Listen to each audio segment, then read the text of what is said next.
สบายดีพี่น้องบรรยากาศยามแรงๆบัดนี่มามูพี่น้องมากันถือคันบุรคันตอนแรงก็จีแขกคนญาติพี่น้องมามูพี่น้องแล้วก็มาเป็นแขกบัดนี่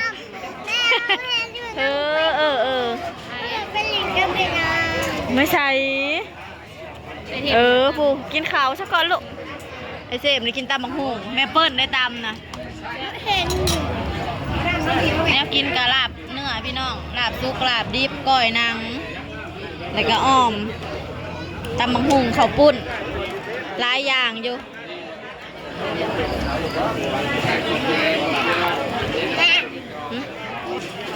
ตอนแรงกะสิวุ่นแน่พี่น้องเอ้ยก็บ่อึดดอกคนเฮ็ดก็ได้เฮาก็บ่ได้มาเมื่อแต่บ่ายผู้ยากลูกยากเต้าบ่อึดคนเฮ็ดดอกจนนั่นเมื่อคืนนี่นะเขาเจ้าว่าจนได้ยืนเบิ่งกันคนซอยซีด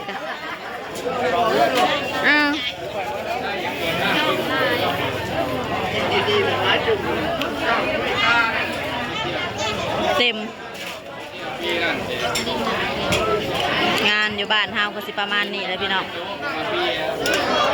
งานนี่บ่อึดแนวกินงานนี่มะนาวสบายดีป้าลุงหรือยัง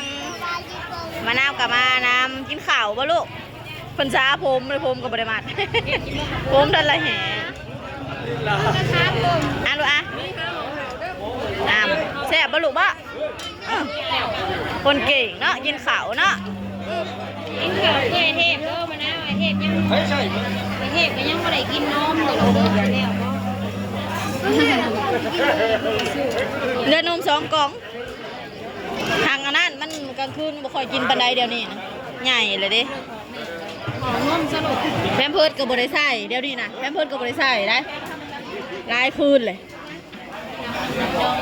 จะลืมข้าวเลยแพมเพิร์สก็ได้เอาอยู่บ่ข้าวนะฮะกินขนมเอาขนมอีก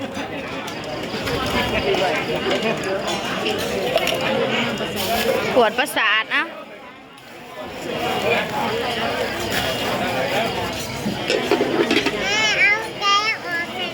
เจอยิกหูบาท1ติเนาะไอเทมเนาะฮะไม่ยังออกเล็บเอารถดังบ้างนะรถมันเนี่ยกินยังคุณกินอะไรโอ้ยมันกีดทางข้าเจ้านะโอ้ยเหมื่อยดิเป็นข่าวด้วยพี่น้องถ้าก็อยากมาได้ใน1ข่าวมันหิ้วข่าวหมอนทองปั่นกินมาให้แน่มาเล่นนั่งเคี้ยวมาให้ร้านเลย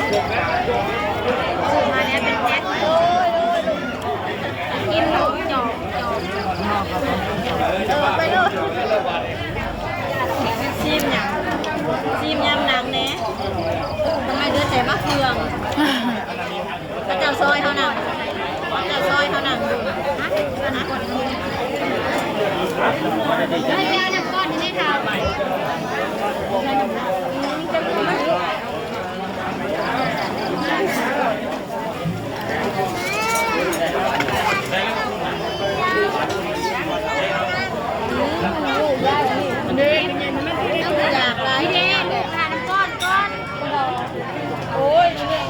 อยากได้น้ำยังพี่น้ำเคี้ยวลูกได้มานำกันมาบวกเขากันก็เอาไม่มันชุกเอาไว้ลูกลูกกินน่ะตัวหนังน่ะ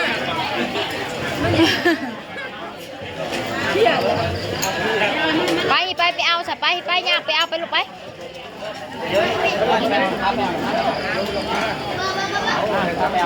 ทำไมบ้าง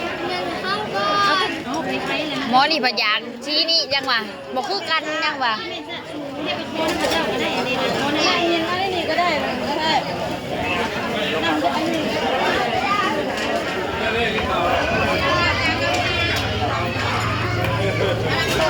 นี่มาเอาจอกน้ำป้าเนี่ยน้ำเคี้ยวแล้วมาเคี้ยว กู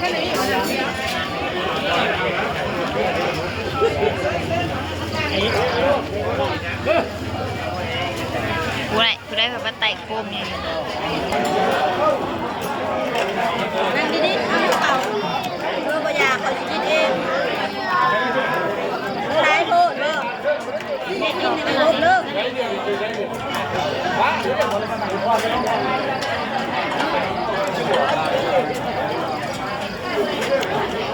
พอบอกไม่ได้ขี้ไม่โต3 คนคนหัวยางหนองนี่ตาหัวรู้แล้วบนหมัดทุ่มหายหัวยองใจยากจังเลยนะผมว่าจะรู้เรื่องนะครับผม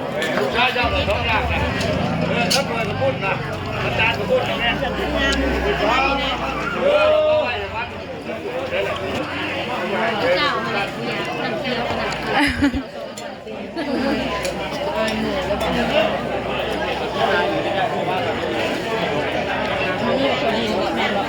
ใช่บ่มีบ่เก็บนั่นน่ะมันจมมันหวานนี่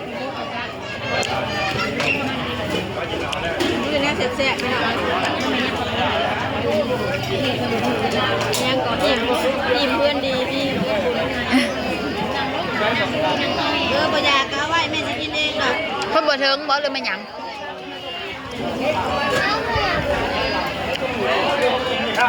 ปินหนามาก็คือเกาหัว ไปย่างไปเกาให้แน่ย่างผมก็บ่ได้มาดคนน้อยนะมาเฮือนอย่างเกาตอนนี้เฮาก็เอามันเปื้อนเด็กเอาเด็กน้อยระหว่างทางกะมืดพี่น้องโหลดเด้องับเข้ามาโหลดงับเข้ามาโอ้ยบ่จักภาษาเนาะมีแต่หมองเก่าแท้บ่ได้อยู่ซอยเวียกพี่น้องมีแต่กินแล้วก็เมียนผ้าขาวแล้วก็มาเพราะว่าอยากลูกอยากเต้าเนาะเฮาก็ได้บ่อึดดอกญาติพี่น้องหลายอยู่พี่น้องอึดคนซอยบรรยากาศถนนนนทางบ้านเฮากลางคืนก็สิมืดเด้อพี่น้องบ่มีไผเยื้องทาง